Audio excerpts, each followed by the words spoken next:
Oke, nah kemarin kita sudah membahas tentang faktor analisis ya. Jadi faktor analisis itu kita beranggapan bahwa dataset yang kita punya itu di-generate dari sebuah mekanisme ya, underlying mechanism yang ada di balik layar gitu. Di balik layar ini terdiri dari faktor-faktor atau latent variable. Faktor-faktor ini sebenarnya adalah unobservable variable, variabel yang tidak bisa dihitung. Ya. Variabel yang tidak bisa dilihat, tapi ya kita berasumsi ada keberadaannya, ada eksistensinya. Nah, variabel-variabel yang tidak bisa dilihat tersebut, yang tidak bisa dihitung ya, itu dinamakan faktor tadi atau laten. Ya. Kita berasumsi di faktor analisis itu faktor-faktor tersebut mempengaruhi bagaimana data yang kita punya ini, ya, data set yang kita punya itu di-generate. Ya, itu yang kita lakukan di faktor analisis. Kemudian di faktor analisis itu ya, kita punya model, ini faktornya. Ya. Kemudian ya, umpamanya ada faktor, kemudian ada X1, X2. Ini adalah dataset yang kita punya. Ya, ini adalah dataset yang kita punya. Dataset kita. Ya. Kemudian kita berasumsi bahwa ini di-generate, ya, jadi panahnya pun begini. Ya. Kemudian ada faktor loading. Ya. Faktor loadingnya kita anotasikan dengan lambda, ini yang umum. Ya. Faktor loading itu ya bobot, ya, menyampaikan seberapa impact dari umpamanya di sini laten pertama ini, laten variabel yang pertama ini pada X1 dan X2. Impact-nya itu dinyatakan oleh parameter lambda ini. Ya. Kemudian kita juga tambahkan error, ya, noise di sini. Biasa kalau perhitungan data itu selalu diasumsikan supaya stokastik, supaya tidak terlalu rigid, itu error. Ya. Nah, ini di faktor analisis. Kita coba modelkan ini. Ya. Nah, asumsinya di faktor analisis sudah saya sampaikan ya di awal. Asumsi dasar ya. Nanti itu dikembangkan terus modelnya. Asumsi tidak ada korelasi di sini ya antar error, tidak ada korelasi ya, dari error ke faktor ya. Kemudian ini berasumsi Gaussian sini ya, normal distribution dan seterusnya. Nah, ini semua parameter. Ini parameter, maaf. Ini parameter ya, seluruh lambda ini parameter, nilainya unknown, sesuatu yang kita estimasi. Ini juga sesuatu yang kita estimasi. Nah, di sini karena punya latent variable kita mengestimasi menggunakan IM, expectation maximization. Itu sesungguhnya adalah ekstensi dari maximum likelihood ya, MLA, maximum likelihood estimation ya, yang biasa kita gunakan di ketika tidak ada latent variable. Nah, kita estimasi nilai parameter ini berdasarkan cost function tertentu, berdasarkan kriteria tertentu, sehingga didapat model yang dianggap paling baik merepresentasikan dataset yang kita punya. Gitu. Jadi kita hanya punya ini. Gitu. Ini jadi kita fitting, ini model berparameter. Ini lagi-lagi seperti yang kita lakukan di linear regresi punya parameter ya, logistik regresi punya parameter. Teman-teman nanti masuk ke deep learning ya, yang berparameter semuanya itu, yang rata-rata berparameter, ya kita lakukan estimasi parameter seperti ini. Oke, nah kita lihat semangat di faktor analisis itu bahwa di sini kita beranggapan tadi ya, X itu kan dia real number ya, bilangan real, dan kemudian dimensinya n. Ya, dimensi itu jumlah variabel. Ya, jumlah variabel di sini adalah n. Kita beranggapan tadi dari model yang saya ilustrasikan barusan bahwa ada underlying mekanisme faktor tadi dengan dimensinya k, di mana k itu ya di sini ya relatif agak jauh lebih kecil dari n. Gitu. Ya. Jadi K ini dimensi latennya itu, jumlah laten variabelnya itu lebih kecil dari X-nya. Ini kan X-nya ada 6, latennya hanya ada 3. Contohnya seperti itu. Bisa bahkan hanya ada 2 nanti. Atau bahkan ada namanya single factor model juga, hanya ada 1 umpamanya. Dan seterusnya, dan seterusnya. Ya. Ini faktor analisis ini banyak digunakan di psikologi. Ya.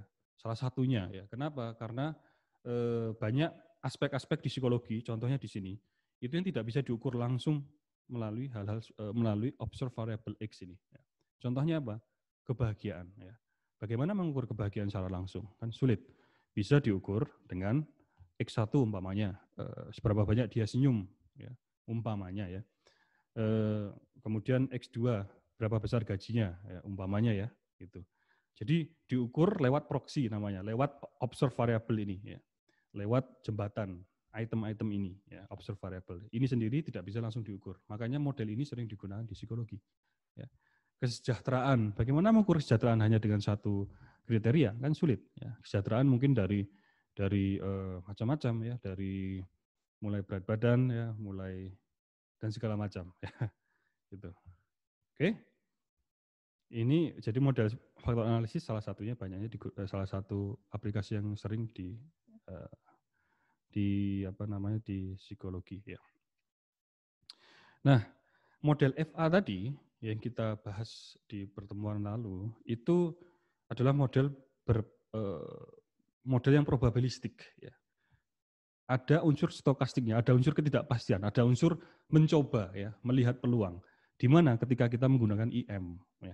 Jadi parameter di sini itu kita estimasi. Nah, estimasinya di sini juga berdasarkan probabilitas gitu. Ya, gitu. Dan juga asumsi di sini kan ini berangkat dari semuanya random variable ya, random variable berdistribusi normal. Di situ juga ketika sampling ada unsur ketidakpastian. Ya, memang ada yang kepastiannya adalah berupa parameter Gaussiannya, tapi ketika sampling kan nilainya acak gitu. Nah itu ada nilai. Itu jadi model FA itu probabilistik ketika mengestimasi, terutama menggunakan IM algoritma. Nah, FA ya itu bisa digunakan juga. Salah satunya adalah untuk dimension reduction ya. Kayak tadi ya, N ini jumlah variabel banyak ya. Kalau dalam kasus data-data gen umpamanya itu jumlah variabel bisa sampai mungkin saya nggak tahu ratusan atau mungkin lebih ya. Kemudian kalau kita komputasi dengan seluruh parameter variabel dimasukkan tentu akan sangat kompleks. Modelnya pun juga akan sulit diinterpretasikan. Jadi biasanya dataset dengan variabel yang lebih kecil itu lebih disukai, ya, relatif lebih sedikit itu lebih disukai karena modelnya tidak akan terlalu kompleks, menghindari bias, menghindari error ketika komputasi dan segala macam. Ya. Ya. Dan mahal komputasinya, mahal dalam arti resource komputernya ya, kalau kita punya banyak variabel. Karena ada beberapa algoritma yang scale-nya itu berdasarkan jumlah variabel. Nah, jadi dimension reduction ini selalu dimensionality reduction ini selalu disukai. Ya. Nah, PCA, Principal Component Analysis, niatnya sama. Ya. Niatnya itu, kalau FA, saya sampaikan di slide, saya sampaikan nggak ya? Jadi kalau FA itu selain dimension reduction, bisa untuk berbagai macam ya, bisa luas ya, untuk membuktikan model, ya, proving teori, ya, teorinya itu berupa model tadi. Ya, atau untuk exploratory, mencari model yang terbaik bisa juga, atau juga nanti dimension reduction. Tapi kalau PCA itu didesain dan lebih sering digunakan itu untuk dimension reduction, ya, untuk mengurangi, mereduksi jumlah representasi yang terlalu kompleks, terlalu banyak variabel tadi. Nah, namanya principal component analysis. Komponen di sini sesungguhnya ya, itu kita analogikan kalau di faktor analisis itu adalah faktor ya, laten variabel yang kita bahas itu ya. Di sini disebut komponen. Sama, laten tidak terlihat ya. Tidak bisa dihitung secara langsung ya. Tidak bisa dihitung secara langsung, bisanya melalui proxy atau observe variable. Nah, lalu di mana perbedaannya gitu? Jadi perbedaannya sama nanti di PCA ini kita juga mengestimasi yang namanya komponen atau faktor ya. Tapi di sini kita sebut komponen ya. Kita sama mengestimasi itu juga ya. Tapi caranya tidak dengan probabilistic model gitu. Ya, caranya berbeda, pendekatannya lebih eksak menggunakan persamaan yang sifatnya linear ya. Menggunakan persamaan gitu. Jadi tidak ada unsur estimasinya gitu. Jadi lebih pasti. Jadi ini PCA itu transformasi saja. Transformasi dataset ditransformasi menjadi prinsipal komponen ya. Lalu Jadi gini ya, dataset yang kita punya ditransfer menjadi komponen. Ya. Komponen di sini sebenarnya juga adalah nanti vektor gitu ya. Jadi dataset kita itu adalah secara aljabar disebut vektor ya, vektor kan. Jadi satu data point itu bisa ada 3 nilai. Kalau dia 3 variabel, x1, x1, x2, x3 ya, umpamanya. Kalau dia 4 variabel, x1, x2, x3, x4. Sama nanti kita transform itu vektor tersebut menjadi vektor yang baru yang menjadi apa? Kita transform kita proyeksikan ke komponen ya. Kemudian nanti ada kriteria tertentu sehingga kita ingin proyeksi yang ideal yang menangkap informasi sebanyak mungkin gitu. Jadi idenya sama. Ya, diberikan diberikan representasi data original yang kompleks tadi ya, yang punya x1 hingga xn gitu ya. Berapa n-nya namanya 100 gitu ya. Kita ingin merepresentasikan ke dalam komponen-komponen ya yang ukurannya itu jauh lebih kecil dari n tadi jumlah variabel aslinya, tapi masih merepresentasikan informasi atau variance sebanyak mungkin ya. Variance ini istilah statistiknya. Itu maksudnya adalah knowledge atau informasi sebanyak mungkin. Oke? Jadi itu kuncinya. Kita ingin mereduksi, mengkompres representasi, tapi tetap membawa informasi sebanyak mungkin. Ya. Tentu ada yang lepas informasinya, ya, tapi kita ingin membawa sebanyak mungkin. Oke, itu semangat dari FA dan PCA. Ya, jadi perbedaannya di mana FA dan PCA dalam konteks dimensionality reduction? Caranya saja. FA tadi itu probabilistik. Ya, kalau PCA itu lebih exact ya, dia hanya transformasi ya, ke dalam projection yang disebut komponen. Ya. Oke, ada pertanyaan sampai sini? Silakan. Bisa diikuti nggak? Bisa diikuti? Bisa, Pak. Bisa? Bisa. Ya. Bisa, Pak. Oke. Ya, ini kita coba bangun perspektifnya. Pada kasus dunia nyata seperti apa ya yang relevan contohnya. Contohnya begini, kita punya dataset ya. Punya dataset, kemudian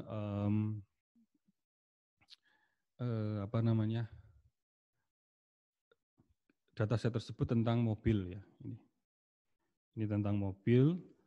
Mobil biasanya kan ada maksimum speed-nya, kecepatan maksimumnya berapa.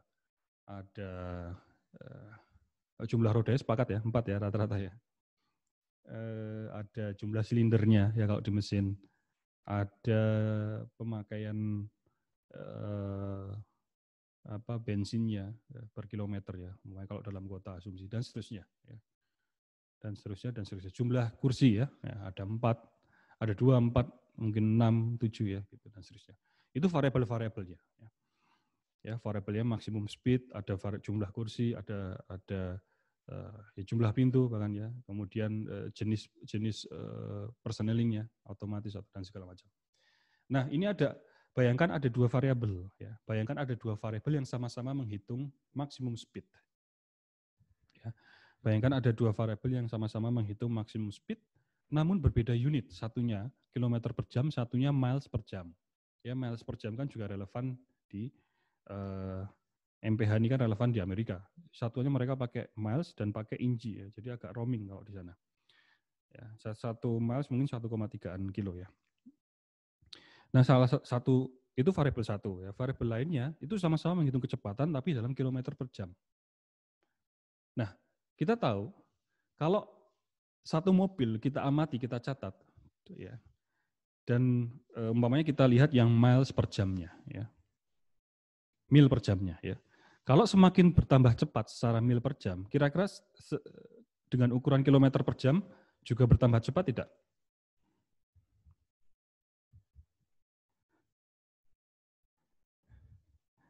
Coba dibayangkan.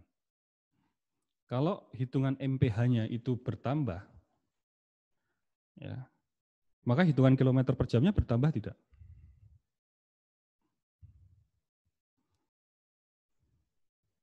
Gimana? Bertambah kan?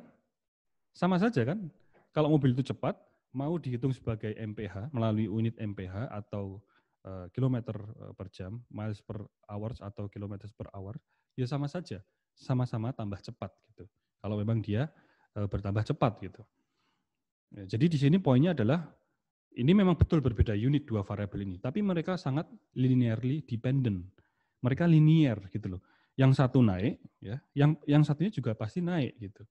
Hanya unitnya yang berbeda. Di sini itu ada apa namanya redundant gitu loh ya. Ini mengukur dua hal ini, dua variabel ini mengukur satu yang sama gitu. Kenapa kita pakai dua gitu? Sedangkan mereka mengukur sesuatu yang sama, hanya berbeda unit. Ya, gitu saja. Yang satunya dikalikan 1,3 kira-kira gitu. Ya, jadi tidak terlalu penting gitu. Di sini kita ingin dataset yang lebih less kompleks. Ya, jadi kita ingin bagaimana kita bisa mendetek hal-hal semacam ini gitu, yang redundant seperti ini. Bisa nggak kita detek dan nanti ingin kita remove juga gitu. Ya. Ini bayangkan nanti, kalau ini kan kita tahu ya, nanti bayangkan di kasus ya, seperti di kasus-kasus di mana kita tidak tahu, tidak punya informasi satu persatu tentang kolom itu loh, tentang variabel ini, variabel mengukur apa. Tapi bayangkan ini adalah variabel hasil ekstraksi dari recording sensor ya. Kita nggak bisa menamai, kita nggak tahu ini apa gitu. Yang kita tahu kita punya 1000 variabel umpamanya, 1000 atribut ya. Banyak sekali gitu. Ya, tapi dengan pendekatan di sini, motivasi di sini adalah bisa nggak kita detek ya, yang hal-hal semacam ini ya, yang sama-sama menghitung kecepatan. Kan kita pakai satu saja, yang lain nggak usah dipakai. Atau nanti bisa nggak kita buat representasi komponen tadi yang mewakili keduanya ini gitu. Dan segala macam. Ini baru dua variabel. Bisa jadi nanti ada 10 variabel yang sesungguhnya berbicara tentang satu hal yang sama. Ya, kalau di psikologi tadi, psikologi klinis contohnya kebahagiaan, itu diukur oleh 10 variabel ya, mulai gaji, sering senyum atau tidak dan segala macam sampai 10 variabel, tapi menghitung satu saja. Menghitung tentang kebahagiaan. Oke. Contoh lain ya. Contoh lain ini contoh-contoh ini narasi ini saya ambil dari Andrew Ng ya, materinya. Umpamanya ya, kita diberikan dataset ya. Dataset ini survei ke 100 orang yang menerbangkan drone ya. Drone pilotnya. Mengukur dua hal ya, skill ya, mengukur skill dan juga mengukur enjoyment-nya itu seberapa senang sih dia ketika menerbangkan drone tersebut gitu. Nah, kita tahu lah gitu ya. Kalau orang semakin senang ya itu biasanya nanti dia semakin terus latihan ya dan semakin punya skill gitu. Jadi di sini dua hal ini seperti mengukur yang sama. Karena apa? Karena semakin dia enjoy, semakin naik ya, semakin juga punya skill gitu. Ya, jadi di sini ada redundansi lagi, ya, ada redundant gitu. Apa redundansinya? Ya ini dua ini mengukur yang sama, skill dan how much dia enjoy gitu. Karena semakin enjoy tadi committed ya, juga semakin skillnya semakin tinggi. Jadi ini sesungguhnya hal yang sama dalam konteks variabel ini. Gitu. Sama seperti tadi ya, kilometer dalam MPH atau KMH. Ini sekarang variabel-variabel semacam ini. Nah, sama kita ingin bagaimana sih kita caranya kita bisa mendeteksi secara otomatis, kemudian juga bisa remove ya, atau merepresentasikan dengan cara lain gitu. Jadi intinya kita ingin mengurangi, mereduksi dimensionality. Baik, teman-teman perhatikan di sini. Ya. Ini dataset tentang pilot drone tadi. Ini ada beberapa nih, ya mungkin 15 atau 20 orang ya. Satu ini satu X ini mewakili satu orang pilot. Ya, skillnya dan juga seberapa banyak dia enjoy. Gitu. Semakin enjoy, semakin ke atas, semakin ke kanan, semakin skill. Semakin pintar, sudah bisa skillnya semakin tinggi. Ya. Nah, ini sebaran datanya. Ya, coba teman-teman perhatikan. Gitu. Oke. Kalau kita diberikan plot seperti ini. Ya, ini ada dua variabel, ya kan? X1, X2. Kemudian kita diminta, jadi ini relevan dengan motivasi di linear regresi ya, di bagian awalnya. Kemudian kita diminta untuk merepresentasikan, atau gini, diminta untuk mengatakan seperti apa gambaran data tersebut. Ya, harapannya dengan narasi atau kita bilang, oh seperti ini, itu bisa merangkum sebaran datanya, begitu. Di sini kita lihat linear, semakin ke kanan, ya, semakin bertambah skill, semakin enjoy, atau tadi semakin enjoy, semakin skill. Oke, semakin enjoy, semakin banyak skill. Kita lihat ini linear. Ya. Nah, kalau begitu, saya bisa representasikan sebaran data ini, ya, itu dengan garis, ya, proyeksi, ya bisa, ya. Contohnya ini. Kita coba representasikan dengan umpamanya U1 ini, ya. Dia U1 ini merepresentasikan, kita bilang bahwa semakin ke atas, semakin bertambah, semakin enjoy, semakin punya skill. Nah, dia membawa informasi tersebut. Bagaimana informasinya? Ya seperti ini. Semakin naik nih gitu, ya. Semakin enjoy, semakin skill. Jadi garis di sini merepresentasikan dua variabel tadi, ya kan? Sebuah garis ini. Nah, kita pilih garis yang lain, bisa juga umpamanya ortogonal gini, ya U2. Yang U2 ini ke arahnya sana. Coba bandingkan U1 dan U2, lebih representatif mana? Tentu U1 kan, karena dia mewakili distribusi data.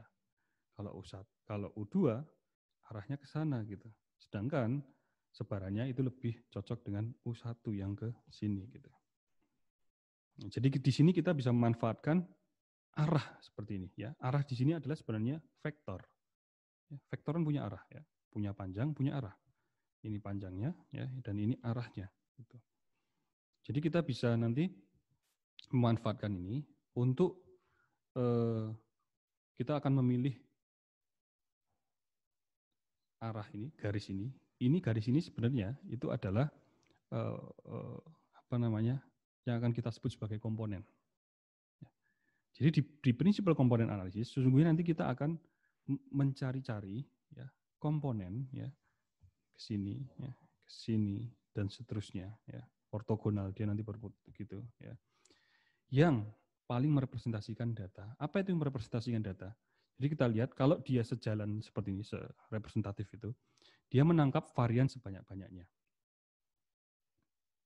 Ya, menangkap varian sebanyak-banyaknya, memaksimalkan varians. Nanti kita definisikan apa itu varians dalam konteks gambar ini. Gitu. Kalau ini variansinya sedikit. Ya.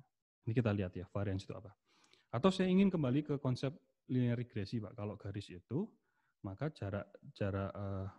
jaraknya itu di sini yang paling kecil. Ya, gitu. Itu boleh juga, karena kalau garis ini saya pakai yang ini ya, contohnya, maka ini banyak sekali ini errornya umpamanya gitu. Ya, ini error besar-besar gitu ya. Ya mungkin bisa juga ya. Keduanya sama ya, keduanya sama, tapi sekarang kita yang menggunakan perspektif apa namanya, memaksimalkan varians. Oke. Nah, jadi itu tadi prinsipal komponen analisis itu adalah mencari komponen ini ya, banyak kemungkinan, ada berapa kemungkinan ya komponen ini, bukannya tidak berhingga ya, ini berhingga ya, kemungkinan komponen itu sejumlah variabel yang kita punya di dataset ya. Jadi kalau kita punya 10 variabel, jadi kita punya 10 kemungkinan komponen gitu. Ya, di sini plotnya kita cuma punya 2 variabel, 2 dimensi ya gitu. Dan selalu komponen itu ortogonal ya. Komponen 1 ini komponen 1 ya, ya. Komponen kedua itu ortogonal, artinya apa? Tegak lurus. Ya. Komponen 3 kalau punya 3 variabel nanti juga tegak lurus, tapi kita tidak sulit divisualisasikan di sini ya gitu. Jadi selalu tegak lurus terhadap komponen sebelumnya. Ya, umpamanya seperti ini. Ya. Komponen berikutnya tegak lurus dengan yang sebelumnya. Nah, ini Ini tegak lurus terhadap yang ini, ya kan? Dan seterusnya. Oke. Nah, itu tadi ya. Jadi di sini kita contohnya punya dua komponen, U1 dan U2. U1 itu lebih banyak menangkap variansnya karena dia lebih mewakili sebaran data. Kalau U2 arahnya pun ke sana, dia lebih jauh, tidak terlalu representatif mewakili data. Jadi juga variansinya kecil yang ditangkap. Ya, secara intuitif bisa kita bangun seperti itu ya, bisa kita pahami ya. Oke, sampai sini ada yang ingin ditanyakan? Silakan.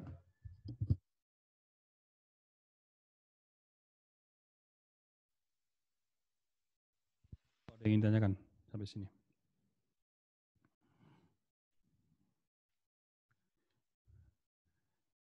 Bisa diikuti teman-teman sejauh ini? Bisa, Pak. Bisa, Pak. Bisa ya, kita membangun intuisinya dulu ini. Ya. Jadi komponen itu ini, exactly ini. Ya, komponen. Lalu bagaimana nanti kita menghitung varians? Nah, kita perlu proyeksikan, projection ya, transform setiap X ini ke dalam garis. Ya, menarik ya. Sini. Jadi nanti setiap kita punya komponen ya, itu kita proyeksikan nilai X ini ke dalam garis itu. Jadi nanti posisinya dia ada di sini. Kalau yang data point ini berarti dia ada di sini. Nah, ini proyeksinya. Ini adalah transformasi ya. Ini adalah data yang kita lihat di sini. Hanya saja dia ditransform ke dalam komponen ini. Jadi dia tetap masih merepresentasikan yang ini ya. Hanya saja nilainya sudah berubah tapi mewakili di sini. Gitu. Oke, jadi kita lakukan projection ya. Projection seperti ini. Nah, sekarang kita lihat contoh sederhananya. Ini diberikan sebaran data seperti ini. Diberikan sebaran data seperti ini. Kira-kira bagaimana bentuknya? Mirip yang tadi ya? Ini ada dua variabel kan? Seperti ini, jauh ya. Kalau kita cari komponen sekarang, ini lebih representatif ya, begini ya. Ini lebih representatif gitu, yang seperti ini. Oke, kita lihat. Ini contohnya. Kita buat projection seperti ini, proyeksi seperti ini. Oke, ini dataset kita ya. Ini dataset yang kita punya. Ya, perhatikan nih sebelumnya nih, ada di sini, sini, sini, sini ya. Sekarang ini adalah proyeksinya. Titik-titik solid ini adalah proyeksi setiap ada 1, 2, 3, 4, 5 ya, data point kita proyeksikan. Jadi proyeksi itu adalah dia ditransform ke dalam sepanjang garis ini. Oke. Nah, di sini proyeksi semacam ini itu dikatakan variansnya bagus. Kenapa? Karena jarak dari origin ya, jarak proyeksi dari origin itu relatif jauh. Nanti kita total gitu. Apa sih maksudnya? Ini adalah origin, disebut origin. Titik 0,0 ya, origin, makanya disebut origin kan, titik 0,0. Nah, kita lihat proyeksi dari kelima data point itu ada di sini 1, 2, 3, 4, 5. Itu hasil proyeksinya. Nah, ini akan ditotal. Jarak pertama, jarak yang ini. D1, jarak kedua, D2, jarak ketiga, D3, jarak keempat, D4, jarak ke-5. D5. Ya. Jadi nanti total jarak seperti ini ya, itu akan memberikan kita kuantitas tentang variance. Ya nanti ada sedikit pembagian, nanti kita bisa lihat. Tapi intinya begitu. Ya. Jadi variance itu adalah seberapa jauh dari origin. Nah ini adalah variance. Semakin jauh, semakin variance-nya tinggi. Apa itu variance? Knowledge, informasi yang dibawa oleh data. Ya, itu yang kita cari. Jadi taruhlah 100 variabel, kita punya dataset 100 variabel menggunakan PCA, harapannya nanti kita reduksi menjadi 50%. Ya. Jadi yang kita tangkap itu adalah yang banyak variansnya gitu. Ya. Jadi kita ingin buang yang tidak, kalau tadi dua variabel menghitung yang sama, pasti nanti kita bisa cari komponen yang merepresentasikan dua variabel tersebut gitu. Ya. Oke, sekarang kita lihat proyeksi yang lain. Ini proyeksinya. Tadi kan begini, sekarang begini. Nah ini datasetnya. Sekarang kita proyeksikan. Ini proyeksinya segini, ini segini, ini segini. Ini kita lihat proyeksinya ini yang hitam-hitam solid ada 5. Sekarang kita hitung total akumulasi jarak dari origin. Ini segini jarak 1, jarak 2, jarak 3, jarak 4, jarak 5. Kecil jaraknya dibanding yang sebelumnya ini, jauh. Ya. Maaf, ini, ya, jauh. Di sini jaraknya relatif kecil, berarti variansinya kecil dibanding yang tadi. Maka kita bilang ini proyeksi ini, ya, prinsipal komponen ini komponen yang ini itu mewakili varians lebih banyak, membawa varians lebih banyak. Ini tadi untuk menyambung dengan intuisi kita tadi, bahwa kalau sebaran datanya seperti ini, ya kira-kira proyeksi yang tepat adalah ya seperti ini, gitu. Mewakili sebaran data, gitu. Ya. Nanti juga bisa diikuti ya. Ini kalau teman-teman bertanya dengan yang linear regresi itu bisa juga dianggap seperti itu, ya. Artinya nanti kita bisa akumulasikan jarak ini, ya, jarak residualnya itu kira-kira yang paling kecil lah, gitu. Tapi di sini kita dibalik kita ingin melihat perspektif varians. Kita ingin memaksimalkan varians, dan varians adalah jarak dari origin ke setiap proyeksi. Oke, ya. Ini contohnya kita 2 dimensi, maka ada 2 komponen. Kalau data kita punya 100 dimensi, 100 variabel, punya 100 komponen. PCA hanya memilih ranking-ranking teratas, prinsipalnya saja. PCA tidak, ya kan begini, kita punya P variabel ya atau N ya, umpamanya N ini adalah 100. Ya. Kita ingin memilih K, di mana K ini jauh lebih kecil dari N. Gitu. Kita ingin memilih K komponen, ya. K komponen di mana lebih kecil dari jumlah N variabel. Gitu. Kita ingin representasi yang lebih kompleks, ya. Gitu. Oke, itu semangat di PCA. Gitu. Nah, setiap K tadi itu adalah contohnya ini 1K, ya, ini 2K. Nanti kalau kita punya 4 variabel, maka ada 4K, ada 4 proyeksi semacam ini. Ya mungkin tidak mudah diplot ya kalau ada 4 dimensi. Kemudian nanti kita pilih jumlah K, ya, jadi di antara 4 itu tentu yang lebih kecil dari 4. Ya, mungkin 2, ya, dan seterusnya. Ini nanti saya bagikan slide-nya. Sayang ini tidak bisa di-play di sini. Nggak bisa ya. Ini sebenarnya animasi ya. Nanti teman-teman bisa lihat ya. Kalau di play gitu nanti bisa ketika jadi dia berputar terus ini. Ketika di sini prinsipal komponen kita lihat nanti variansinya akan semakin banyak gitu. Kemudian nanti dia berputar terus, berputar gitu. Nah, ini bisa dilihat ilustrasinya. Oke, sekarang kita masuk yang konteks yang agak lebih formal ya. Kita masuk ke konteks yang lebih formal. Jadi tadi kita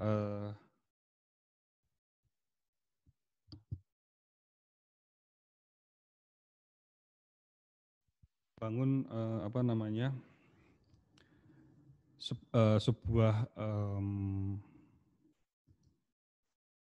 sebuah prosedur ya di PCA tadi. Jadi kita mencari prinsipal komponen ini adalah dengan cara mencari ya komponen-komponen yang direpresentasikan ya. Nah, nanti ini kita mulai masuk teknis. Direpresentasikan menjadi unit length vector. Apa unit vector itu? Vektor dengan length 1. Ya. Nah, kita mencari komponen-komponen yang maximize variance. Ya. Ini kuncinya, ini goalnya. Kan ada banyak kemungkinan ya. Nanti banyak kemungkinan ya, berputar begitu ya. Kita cari yang mana? Kita cari yang memaksimalkan variance. Kemudian kita ranking, kita pilih yang mungkin 2-3 pertama dan segala macam. Ada cara memilihnya. Kita akan memilih yang total variance-nya itu relatif banyak. Nah, jadi tadi saya sampaikan variansi itu diindikasikan sebagai jarak dari origin ke projected data point, ya, dari origin ke proyeksinya di sini. Ini adalah jarak. Dengan ini adalah jarak, seterusnya dari originnya, ya. Nah, jarak tersebut, ya, kalau kita punya data point X, ya, kemudian kita tadi punya semacam ini, ya. Ini adalah atau ginilah. Ya. Ini adalah data point kita dan kemudian ini adalah proyeksi kita, ya, umpamanya. Nah, maka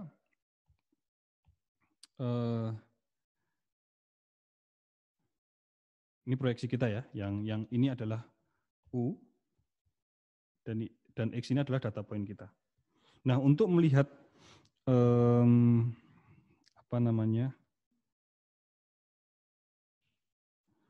proyeksi kita di sini, ya, ini kan kita proyeksikan ke sini. Nah, ini kan bentuknya vektor, ya, bentuknya vektor. Jadi sesungguhnya U tadi itu hanya unit length, ya, panjangnya hanya 1. Ya. Tapi begitu kita kalikan, ya, X ini ditranspos, ini hanya representasi saja, ya. Ini artinya X dikalikan U, tapi ini sudah ditranspos. Jadi ketika X dikali U, kita dapatnya itu adalah ke sini, vektornya. Ini adalah proyeksinya. Nah, ini. Ya, jadi perkalian ini memperpanjang vektor yang tadinya dari unit length dikalikan X, ya. Oh maaf, ini nilainya skalar, ya. Ini maaf, ini ya ini skalar. Maaf, ini bukan vektor, ya. Ini hasilnya adalah skalar seperti ini. Ya. Ya, artinya begini, ya. Ini memberikan jarak dari sini ke sini, ya. Tapi maksudnya tadi proyeksi X ke U itu kira-kira seperti itu, ya. Kita punya unit length vektor dikalikan dengan vektor lagi, yaitu nanti dapatnya adalah skalar, satu nilai, ya. Kalau skalar itu adalah satu nilai tertentu. Ya, ini memberikan kuantitas jarak. Jarak itu adalah dari origin ke projection ini. Ini adalah jaraknya. Didapatkan dengan XT kali U. Ya, U itu adalah vektor yang direpresentasikan ini, unit vektor. Ya unit vektor, ya. Kemudian XT ini adalah data point kita. Ya, ini transpose. Ya.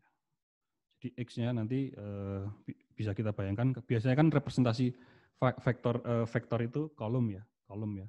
Umpamanya X1, X2. Ya, begitu ditranspos dia menjadi X1, X2. Ya, dikalikan U, ya, jadi U-nya tadi masih kolom, jadi U1, U2. Ya, perkalian biasa. X1 kali U1 ditambah X2 kali U2. Dapatlah satu nilai skalar. Ya kan? Gitu. Dan skalar itu adalah jaraknya. Begitu. Oke, ini berarti kita punya kuantitas untuk menghitung jarak tadi. Nah, kita ingin ingat tadi kembali lagi, ya. Ini kita kembali lagi bahwa kita ingin memaksimalkan varians di komponen, ya. Kita ingin, atau saya balik, kita ingin mencari sekarang, kita ingin mencari vektor U, ya. Kita ingin mencari komponen, ya, yang direpresentasikan secara aljabar sebagai vektor U yang memaksimalkan varians. Cara menghitung varians tadi, ya ini tadi, ya. Cara menghitung varians adalah X, ya, kali U, ya. Kemudian dikuadratkan, ya. Ini cara menghitung varians, kemudian seper M. Ini adalah total variansnya, ya. Total varians dari seluruh data point yang pertama hingga ke M. Ya. Ini dapat jaraknya, kemudian dikuadratkan, kemudian seper M. Ini adalah total varians tadi, cara menghitung total varians. Nah, kemudian, gitu, ya.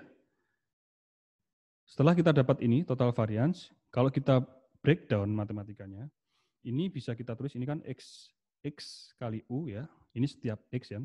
X kali U dikuadratkan, itu bisa kita tulis seperti ini. U kali X dikalikan X dikali U lagi. Ya. Ya, supaya bisa dilakukan, ya ini perlu ditranspos. Yang di sini perlu ditranspos. Seperti tadi saja, hanya perubahan bentuk, tapi nilainya masih sama. Ya. Dan ini di breakdown lagi, ini bisa kita dapat U kali variansnya tadi ya, komponen ini ya. Ya, inilah bagian ini. Maaf, bagian ini tadi bisa kita tulis seperti ini. U dikalikan kuantitas tertentu ini yang bisa kita lihat X kali X ya. Di sini bentuknya sudah transpose, kemudian super M, dan di sini kalikan U lagi. Gitu. Nah, kalau kita tugasnya adalah mencari U yang memaksimalkan ini semua. Ya. Kita mencari U. U itu adalah satu garis tadi, satu proyeksi, satu komponen. Ya. Ya. Ada berapa macam U tergantung. Kalau dataset kita punya 10 variabel, maka U-nya ada 10 kemungkinan. Ya. Kita hitung berarti 10 kemungkinan. 10 komponen. Ya. 100 variabel berarti punya 100 U. Tapi ingat, kita hanya akan pilih UU terbaik, komponen-komponen yang terbaik. Yang membawa varians yang paling besar. Varians dihitung dengan cara seperti ini. Oke. Nah, ketika kita memaksimalkan ini, ya, kemudian kita beri ini kan optimasi ya, subject to, ya. Jadi norm dari vektor unitnya adalah 1, ya. Maka sesungguhnya bagian ini ya, itu adalah covariance matrix. Ya. Ini dasar statistik, covariance matrix. Ini adalah memberikan kita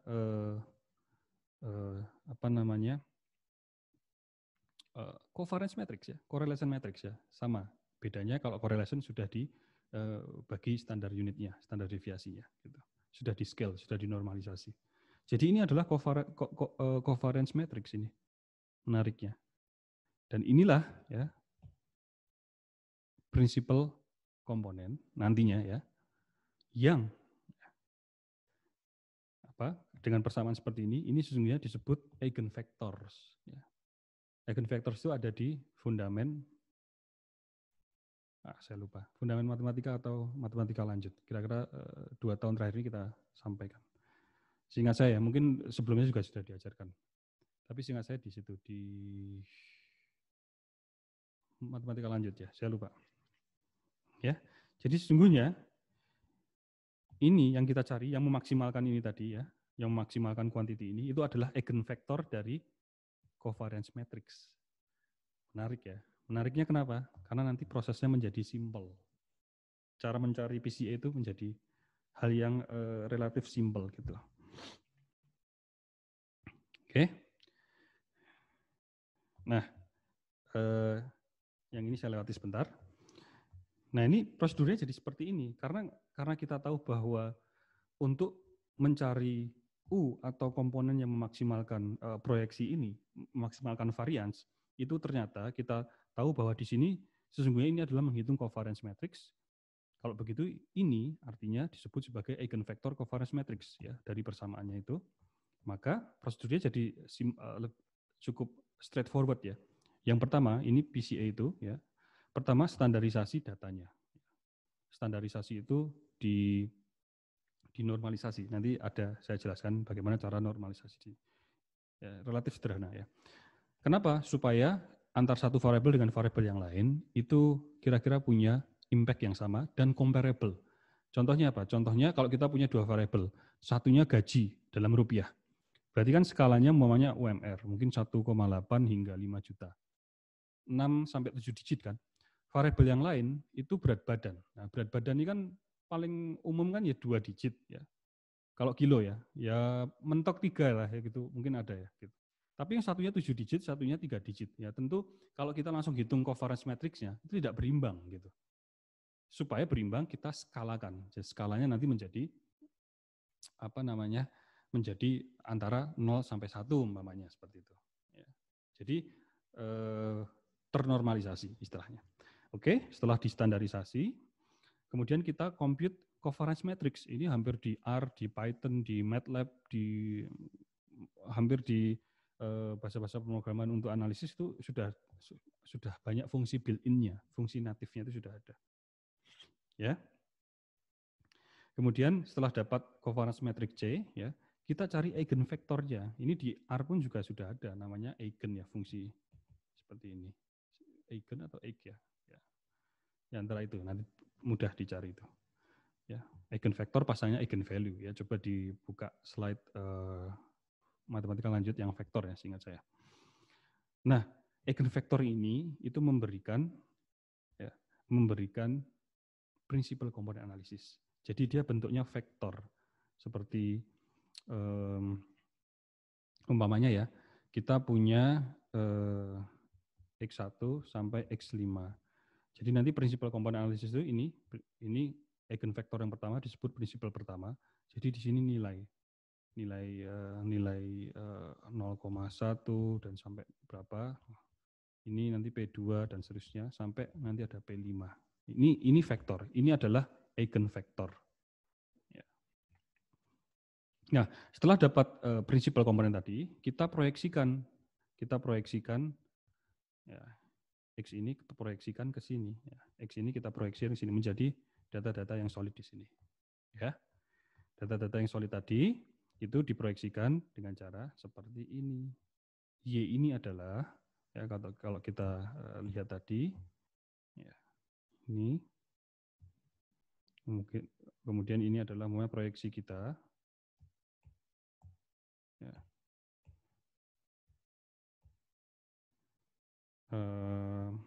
Ya, dan ini dataset data point kita, maka proyeksinya adalah ini ya. Nah, yang hijau ini, yang solid ini, itu adalah proyeksinya. Ini adalah Y. Ini ada 2 Y kita ya.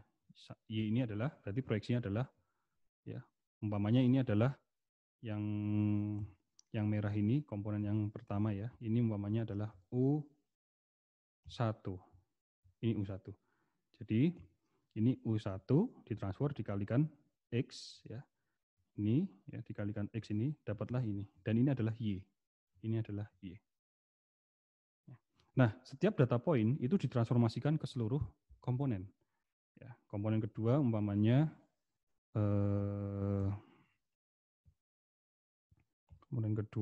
ini, kan dia harus ortogonal. Ini komponen kedua. Ya, ini U2. Ya, berarti jarak di sini nanti, jarak berikutnya, ini gimana nih ngitungnya? Ortogonal kira-kira begini ya proyeksinya. Ya, ini ya. Jadi saya tulis ini adalah yang U2, yang ini U1. Nah, kalau kita melihat data yang sama dan seterusnya. Ya, artinya setiap data point itu punya proyeksi ke masing-masing komponen. Gitu. Jadi ini representasi barunya. Dan dia lihat elemen dari real number, ya, bilangan real dengan dimensi K. Di mana K itu ya, lebih kecil dari N. Ini PCA di sini kuncinya ya. Representasinya ini lebih kecil, K ini lebih kecil dari N. N adalah jumlah variabel kita di dataset, K adalah jumlah komponennya. Jumlah komponen yang prinsipal. Ya. Oke. Jadi nanti dataset kita, sampel size-nya tidak berubah, ya. Tapi jumlah kolomnya berubah. Nanti ya. Jumlah kolomnya yang tadinya N menjadi K, so to say. Ya. Oke. Nah, ini cara standarisasi, nanti teman-teman, ini simple ya, ini cuma dibagi dalam 4 step saja. Ya, yang pertama setiap kolom itu nanti setiap variabel ya dihitung mu-nya, min-nya, kemudian setiap data point dikurangi masing-masing mu-nya ya, jadi kita centering ya istilahnya. Kemudian kita hitung juga variansnya. Yang terakhir ya, kita ganti setiap X itu menjadi X dibagi standar deviasi. Itu saja, ini proses menormalisasi. Teman-teman nanti bisa baca lagi bagian ini. Ya. Intinya kita ingin menormalisasi. Jadi nanti skalanya dari variabel satu ke variabel lain itu sama. Ya. Umpamanya skalanya dari 0 sampai 1, umpamanya gitu. Ya. Yang tadi gaji skalanya 7 digit, kemudian berat badan 2 digit ya umpamanya, itu nanti menjadi sama skala 0 sampai 1 umpamanya begitu.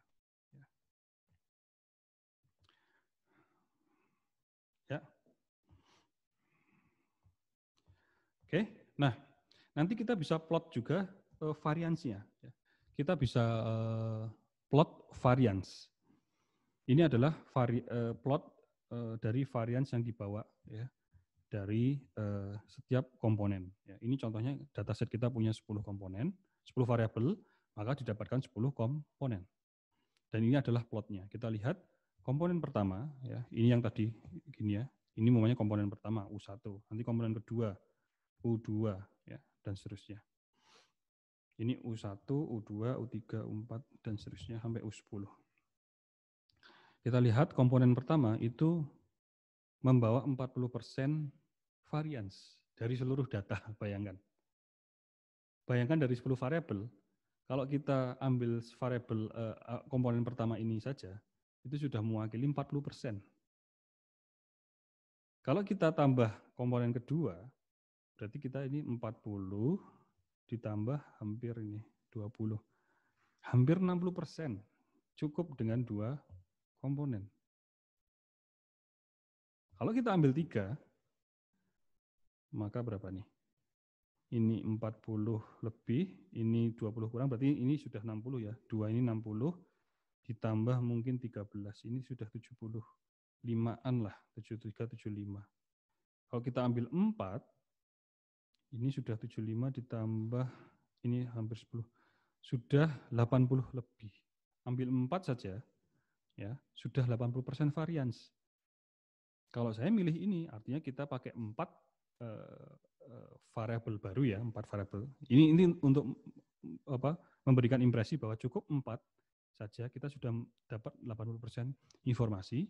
Ya, memang kehilangan 20%, tapi komputasi kita jauh lebih cepat karena kita tidak mengkomputasi 10 variabel, tapi cukup kira-kira 4 variabel projection ya, 4 variabel baru, karena ini kan projection ya, gitu.